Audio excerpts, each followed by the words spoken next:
So she's a serial fraudster. That's called fraud. She's a Me Too victim there. That's absurd.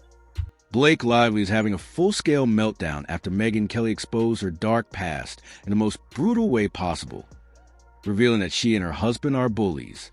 It turns out Blake has spent years bulldozing people, humiliating them on live TV, and acting like Hollywood's untouchable queen. But now that Megyn has fearlessly stepped in and dragged her mess into the spotlight, her empire of manipulation is finally crumbling.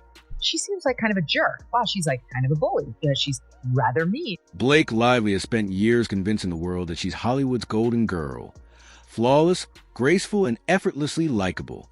But it turns out that polished PR image is nothing more than a well-rehearsed performance. And Megyn Kelly just hit rewind on the whole act. She claims he sexual harassed her, and then by the time they premiered the movie, they weren't even speaking to each other. She made him stay in the basement, and Ryan Reynolds turned on him too. And then she claimed that he unleashed a bad PR campaign against her. Before Blake started hijacking It Ends With Us and going full dictator mode on Justin Baldoni, she had already been setting the stage for her own personal power trip. He wrested his movie away from him and decided to try to hurt him with petty, made-up, out-of-context complaints when he pushed back even in the mildest way. Even back in her Gossip Girl days, Blake wasn't just acting. She was strategically maneuvering her way into the right circles like a chess grandmaster.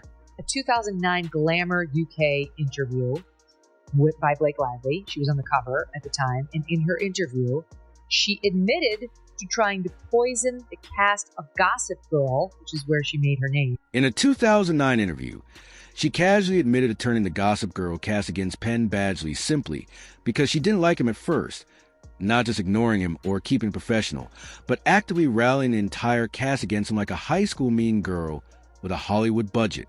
Against her co-star, Penn Badgley, who played her love interest, Dan Humphrey, in the show. She said, "At first I was so upset that they had hired him, I actually poisoned the whole cast against him." And the kicker? She later admitted he was actually a nice guy, meaning the whole smear campaign was just Blake flexing her power for no reason other than to make herself the main character. And she goes on to say, but then they noticed that he wasn't a jerk and was actually a nice, charming person, and almost immediately I realized it too. But it took me about a week to admit it. That wasn't a one-time thing, either. Blake perfected the art of keeping her hands clean, while others were pushed aside. She knew how to charm the media, maintain a squeaky clean image, and hide the strings she was pulling behind the scenes. But now, in the middle of a Hollywood courtroom circus, there's one thing she didn't plan for.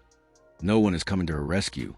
Reports were that Blake Lively and Leighton Meester, who played best friends on that show, were not friends during the 6-season run of the show. Leighton Meester and Penn Badgley and other Gossip Girl co-stars have remained silent in the wake of the Baldoni legal drama. Not a single Gossip Girl co-star has stepped up to defend her. Leighton Meester is silent. Penn Badgley hasn't said a word, and the rest of the cast act like she doesn't even exist. These are people who worked with her for 6 years, and if anyone wanted to vouch for her character, now will be the time. But the silence is deafening and says far more than words ever could. Neither I nor Badgley follows Lively on Instagram. Blake's falling out with Leighton Meester is another piece of the puzzle. On screen, Serena and Blair were the ultimate best friend duo. But behind the cameras, it was a total disaster. Blake, always obsessed with staying in the spotlight, reportedly grew frustrated that Leighton was more focused on acting than chasing celebrity status. Neither Meester nor Badgley follow Lively on Instagram. By the time the show ended, they weren't even speaking. And now that Blake's legal drama is front-page news, Leighton isn't lifting a finger to defend her, almost as if karma is finally catching up. As Megyn Kelly highlighted, Blake's entire career seems like a cycle of manipulation, strategic alliances, and playing the victim whenever things don't go her way. Like, all I do is buy soccer teams that win, sell tequila that people like, or vodka, or whatever it is, and he's like generally stayed above, and then all of a sudden he is in the dirt with it. Whether it was Penn Badgley, Leighton Meester, or now Justin Baldoni, the pattern is always the same. Blake takes control, rewrites the story in her favor, and when the narrative slips out her hands, she suddenly becomes the misunderstood victim.